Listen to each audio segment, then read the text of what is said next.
मैं पूरे दावे और कॉन्फिडेंस से बात कह सकता हूं कि अगर ये 5 चीजें अगले 5 महीने आपने शिद्दत से फॉलो कर लिया तो इस बार का प्री क्वालिफाई करने से आपको दुनिया की कोई भी ताकत नहीं रोक सकती है। आप अगर ये प्रीलिम्स में फेल होने की विशेष साइकिल में फंस गए हैं तो ये 5 चीजें उस विशेष साइकिल से आपको निकाल कर लेके आएंगे। आइए शुरू करते हैं ये video. Welcome to hope Tushant and I hope you are in best of your health and spirit and let's make this year 2026 a successful year for you. पहली चीज क्या है? पहला है कि आप कंटेंट बहुत ज्यादा पढ़ते हैं। ये कंटेंट पढ़ने में आपको एक चीज करनी पड़ेगी कि कंटेंट ये प्रिसाइज्ड कंटेंट होना चाहिए। इतना ढेर सारा पढ़ेंगे तो देखिए साइकिल क्या है, विशेष साइकिल क्या है कि अगर बहुत ढेर सारा कंटेंट पढ़ेंगे तो अंत में प्रेशर क्या होगा, उस बहुत ढेर सारे को रिवाइज भी करना पड़ेगा और रिवाइज नहीं कर पाएंगे तो लैक ऑफ कॉन्फिडेंस की वजह से अगेन आपके इस साइकिल को कंटिन्यू रखेगा फेलियर की। तो सबसे बड़ा पॉइंट क्या है कि इस कंटेंट को, इतने बड़े कंटेंट को इतने में समेटना आना चाहिए। यानी अगर मैं आपको पहली चीज बोलूं तो वो क्या है, आपका प्रिसाइज्ड कंटेंट। कैसे बनाएंगे प्रिसाइज कंटेंट? इसी से निकल कर आता है पॉइंट नंबर 2। पॉइंट नंबर 2 ये कहता है कि प्रिसाइज कंटेंट निकालने के लिए आप एग्जामिनर के माइंडसेट को समझिए। अब यूपीएससी क्या सोचता है, उसका एग्जामिनर क्या सोचता है, ये कैसे समझेंगे?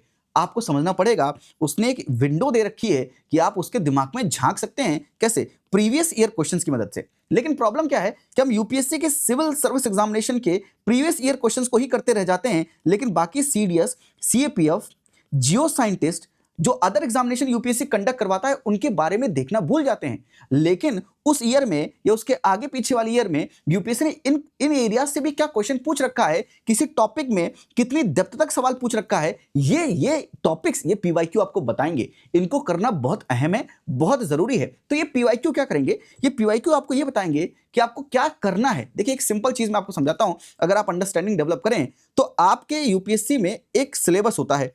सिलेबस क्या करता है, आपको एक ब्रॉड एरिया देता है कि भाई यूपीएससी यहां तक आपसे चीजें पूछ सकता है। UPSC is a constitutional body, has a constitutional mandate कि जो सिलेबस वो दे उसके दायरे में रहे। लेकिन यूपीएससी बहुत चालाक बॉडी भी है, उसने अपना सिलेबस ऐसे सेट किया है कि ये दायरा क्या है, दायरा ही बहुत बड़ा हो गया। लेकिन दूसरा पॉइंट क्या है, प्रीवियस ईयर क्वेश्चन वो ये बता देते हैं कि इतने बड़े एरिया में कौन कौन से इंपॉर्टेंट एरिया है जहां पर आप फोकस कर सकते हैं, जिन्हें हम बोलते हैं थीम्स। इन थीम्स पर फोकस करना, यानी आपके टॉपिक्स जो आप इस बार अपने कंटेंट में रखेंगे, मोर इंपॉर्टेंटली वो प्रिसाइज कंटेंट में क्या होंगी, ये थीम होंगी। ये थीम क्या है कि इतना बड़ा सिलेबस में क्या मेन चीजें पढ़ें, कैसे पता चला? इस पीवाईक्यू की मदद से हमने वो थीम आइडेंटिफाई कर लिया। और तीसरी चीज क्या है? Current affair. करंट अफेयर आपको ये बताएगा किसी भी टॉपिक के पूछे जाने की प्रोबेबिलिटी उस ईयर में कितनी ज्यादा है। यानी ये 3 चीजों से आपने इतने बड़े कंटेंट को नैरो डाउन कर लिया। इसलिए मैं आपको बोल रहा था कि पहली चीज क्या चाहिए हमको, प्रिसाइज कंटेंट, और दूसरी चीज क्या है, पीवाईक्यू करना क्यों जरूरी है एनालिसिस। ये हेल्प करेगा इस प्रिसाइज कंटेंट को प्रिसाइज करने में। समझ गए बात? तीसरी चीज क्या है? Current affair. करंट अफेयर का रोल क्या है कि इस कंटेंट को प्रिसाइज करने में सेकंड नंबर पॉइंट यूज हो रहा है, थर्ड नंबर पॉइंट यूज होगा कि बताएगा प्रोबेबिलिटी कितनी है। लेकिन करंट अफेयर करना कितना है? हम इतना ढेर सारा करंट अफेयर पढ़ने लगते हैं। नहीं, करंट अफेयर जो जरूरी है एग्जामिनर के माइंडसेट के हिसाब से, डेली जो करंट अफेयर इंपॉर्टेंट हो सकता है, जो सिलेबस के किसी एक पार्ट से बड़ा इंपॉर्टेंटली अटैच होता है, जो किसी थीम से करंट अफेयर पूछा जा रहा है। यानी थेमेटिक, जिसको अंडरस्टैंडिंग है कि कंटेंट क्या थेमेटिक है और कहां पर यूपीएससी प्री में फोकस कर रहा है, उसके अकॉर्डिंग भी करंट अफेयर होता है। देखिए मैं क्या करता हूं, डेली बेसिस पर एक माइंड मैप समझते हैं, जहां पर एक सेंट्रल टॉपिक होगा और माइंड मैप बना देंगे। उस माइंड मैप के थ्रू समझा देंगे कि भाई ये यूपीएससी के किस सिलेबस से अटैच हो रहा है, pre mains, yes syllabus attach हो रहा है, साथ में इसका कॉन्टेक्स्ट क्या है, किस कॉन्टेक्स्ट में करंट अफेयर अपीयर हुआ है और इसके बारे में। तो वो इंपॉर्टेंट पॉइंट्स कितने पढ़ने हैं, डेली माइंड मैप बनाकर हर डे का टेलीग्राम पे अपलोड करते हैं, जिसका लिंक डिस्क्रिप्शन में जाके चेक कर सकते हैं।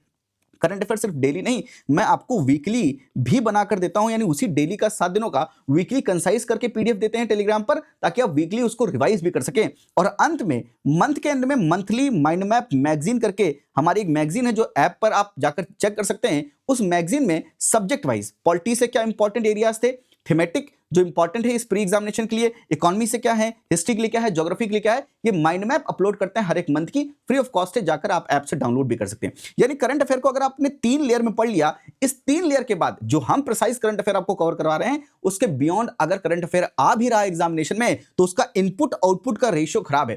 What is mean by input output का रेशियो, यानी बहुत ढेर सारा इनपुट देने के बाद इतनी मेहनत की और निकला इतना, ऊंट के मुंह में जीरा, खोदा पहाड़ निकली चुईया, यही है इनपुट आउटपुट का रेशियो। यानी इतना इनपुट देने पर अगर आउटपुट इतना से मिल रहा है तो मतलब आप अपनी एनर्जी वेस्ट कर रहे हैं। क्या करें, उसी इनपुट को सही जगह लगाएं। यानी आप करंट अफेयर में भी उतना कंटेंट पढ़ें जिससे आपका आउटपुट बेहतर आ सकता है। इसलिए अगर डेली, वीकली और मंथली माइंड मैप मैगजीन आपने फॉलो कर ली, ये 3 लेयर में आपके प्रिसाइज कंटेंट, यानी पूरे मंथ में जब हम उसको प्रिसाइज करते हैं तो हम लेयरिंग करके उसको छांट देते हैं कि मंथ में बस इतना ही इंपॉर्टेंट है। उतना अगर आप पढ़ेंगे तो आपका इनपुट आउटपुट का रेशियो बेहतर होगा, साथ में उस चीज को आप रिवाइज कर पाएंगे। यानी सबसे बड़ी प्रॉब्लम क्या है, रिवीजन की। तो मेरा चौथा पॉइंट है, आप रिवीजन अच्छा करिए। और रिवीजन नहीं, मैं इसे रिकॉल कहता हूं। क्या हुआ कुछ दिनों पहले, मेरे छोटे भाई जैसे हैं, उनका भी यूट्यूब चैनल है, उनका भी इंस्टीट्यूट है, उन्होंने अपने टेलीग्राम पर पोस्ट किया कि रिकॉल जो है वो शब्द हमने यूज किया या उसका इनिशिएशन हमने लिया। लेकिन मैं बड़ा हम्बली बोलना चाहूंगा, मेरे छोटे भाई जैसा है, मैं हम्बली बड़ा बोलना चाहूंगा कि रिकॉल का शब्द जब वो यूट्यूब की वीडियो बनाना उन्होंने शुरू भी नहीं किया था, उससे पहले भी ये रिकॉल का शब्द मैं भी यूज कर रहा था और बाकी कुछ और लोग भी हैं वो भी यूज कर रहे थे। ठीक है, अच्छा लगता है कि एज अ टीचर आप इस रिकॉल के वर्ड को प्रमोट करें ताकि स्टूडेंट के जीवन में बेहतरी आए। हम सब ये चाहते हैं एज अ टीचर कि आप रिवीजन की जगह पर रिकॉल करें। रिकॉल क्या होता है, एक्टिव रिकॉल किसे कहते हैं? आपने कोई चीज पढ़ी, उसको A4 शीट लेकर आपने उस चीज को रिकॉल किया कि क्या क्या मुझे याद आ रहा है, एक्टिवली याद आ रहा है, इसे हम बोलते हैं रिकॉल। लेकिन सबसे बड़ी प्रॉब्लम रिकॉल की क्या है? रिकॉल की प्रॉब्लम है कि अगर आपने कंटेंट ही बहुत ढेर सारा पढ़ा है तो रिकॉल करने में बड़ी मुश्किल होती है। इसलिए इस पहले पॉइंट को हमेशा याद रखिए कि प्रिसाइज्ड कंटेंट होना चाहिए। दूसरा, पीवाईक्यू का सही ढंग से एनालिसिस। तीसरा, करंट अफेयर। ये तीनों चीजों में जो कंटेंट आपको मिलेगा उसी कंटेंट का आप बेहतर रिकॉल करेंगे तब बात बन पाएगी। यानी चौथा जो पॉइंट है, रिकॉल कैसे करें? रिकॉल उनका करें जो अपने प्रिसाइज कंटेंट निकाला है on the basis of PYQ and current affair, तब जाके ये रिकॉल का जो पॉइंट है दैट विल मेक सेंस। अगर इतना ढेर सारा पढ़ लिया और दुनिया की हर चीज आपको कोई इंस्टीट्यूशन पढ़ा दे और कहे कि देखो मेरे से आया है, जाहिर सी बात है आपसे आएगा, आप पूरी दुनिया की चीज ही पढ़ा रहे हो, उसमें आपका इनपुट आउटपुट का रेशियो खराब हो रहा है। आ तो जा सकता है लेकिन इनपुट आउटपुट का रेशियो खराब हो गया, आपको एग्जामिनेशन में याद ही नहीं आया, तो जो भी आपने किसी ने आपको पढ़ाया उसका क्या मतलब? अंत में आप सवाल तो सॉल्व नहीं कर पाए। इसीलिए इतना पढ़ने का प्रॉब्लम यह है कि हम उस चीज का रिवाइज या प्रॉपर रिकॉल नहीं कर पाते हैं, जिसकी वजह से एग्जामिनेशन में हम वो चीज रिकॉल नहीं कर पाते हैं और जब हमें कोई चीज आती नहीं है तो फिर हम आंसर निकाल नहीं पाते हैं। और सबसे इंपॉर्टेंट पांचवा पॉइंट वो है, please never ever touch मॉक्स until and unless you have understood PYQs। PYQ का जब तक ढंग से एनालिसिस ना कर लिया, मॉक्स करने मत जाइएगा। सबसे बड़ी प्रॉब्लम जो स्टूडेंट फेस करते हैं, हर एक इंस्टीट्यूट का जब मॉक करते हैं तो जो इंस्टीट्यूट ने मॉक बनाया है, जिसने मॉक बनाया है उसका माइंडसेट समझ जाते हैं। और आपने ये चीज एनालाइज भी की होगी और ये महसूस भी किया होगा कि जब आप किसी इंस्टीट्यूट के क्वेश्चन के टाइप को देखते हैं और समझते हैं तो उनमें एक पैटर्न आपको दिखने लगता है कि अच्छा ये सवाल ऐसे बनाते हैं, इस सवाल में ऐसे आंसर नहीं देते हैं, ऐसे ट्रिक खेलते हैं। आप क्या कर रहे हैं? उस इंस्टीट्यूट के क्वेश्चन मेकर का माइंडसेट समझ रहे हैं और यहीं पर ये जो मॉक्स का माइंडसेट डेवलप कर लेते हैं और इसी को उठाकर यूपीएससी के एग्जाम में जब आप लगा देते हैं तो वहीं पर आप सबसे बड़ी गलती कर देते हैं। इसीलिए मॉक्स मत कीजिएगा। मेरे जितने भी स्टूडेंट ने प्री क्वालिफाई किया है, आप जाकर उनका टेस्टिमोनियल आप टेलीग्राम पे देखिए, वो हमेशा कहते हैं कि जब जब हमने मॉक लगाया हमारा प्री कभी नहीं क्वालिफाई हुआ। जिसका 6वीं बार में भी प्री क्वालिफाई मैंने करवाया है, वो उन्होंने मॉक, उनको मैंने कहा है कि मॉक मत कीजिए जब तक ये प्रीवियस ईयर क्वेश्चंस का एनालिसिस हो ना जाए आपका ढंग से। और ये प्रीवियस ईयर क्वेश्चंस का एनालिसिस ये अपने आप में इतना बड़ा जानवर है। सीडीएस, सीपीएफ, जियो साइंटिस्ट, सीडीएस के 2-2 पेपर आते हैं, आप इनको करने बैठोगे आपके दिमाग के तार खुल जाएंगे। और मॉक क्या सवाल बनाएंगे इंस्टीट्यूट, यूपीएससी के सवालों के बराबर सवाल बनाना और 4000 क्वेश्चन करवाएंगे, 5000 क्वेश्चन करवाएंगे। वो 5000 क्वेश्चन करके आप अपना गड्ढा खोद के उसी में अपने आप को ढक लेना, क्योंकि उसके बाद आप निकलोगे एज अ फेलियर। बहुत रूड लगेगा ये बात सुनकर, लेकिन जब इतनी बड़ी गलती करोगे, जब मैं समझा रहा हूं, इतने दिनों से समझा रहा हूं कि मॉक अगर करेंगे 4000 5000 क्वेश्चन की प्रैक्टिस करेंगे, ऐसा करेंगे वैसा करेंगे, वो प्रैक्टिस किसी के माइंडसेट की कर रहे हैं। तो मॉक उस पर्पस से कभी मत कीजिएगा। मॉक करना है तो दूसरा ओरिएंटेशन, अपना स्ट्रेटजी चेंज कीजिएगा कि मॉक में मैं ये चेक करने जा रहा हूं कि मैंने जो कंटेंट पढ़ा है उससे क्या आउटपुट है। तो हाँ, मॉक कर सकते हैं, लेकिन उसकी भी एक लिमिटेशन है। पर मैं आपका सबसे बड़ा पेन पॉइंट जो है मॉक्स को कहना चाहता हूं कि मॉक्स मत कीजिएगा, क्योंकि पहले आप मॉक्स करते हैं, फिर मॉक्स के आंसर्स को देखकर फिर आंसर से कंटेंट निकाल के इन मॉक्स को भी रिवाइज करते हैं। अरे इतना स्कोप, इतनी बैंडविड्थ, इतनी एनर्जी आ कहां से रही है? फिर लास्ट में आप कर नहीं पाते हैं, और जब आप कर नहीं पाते हैं तो वही आपके लैक ऑफ कॉन्फिडेंस का कारण बन जाता है, और जिसकी वजह से एग्जामिनेशन में हर बार आपको लगता है कि शायद मेरी प्रिपरेशन उतनी हुई नहीं, शायद इस बार मैं प्रिपेयर्ड नहीं हूं।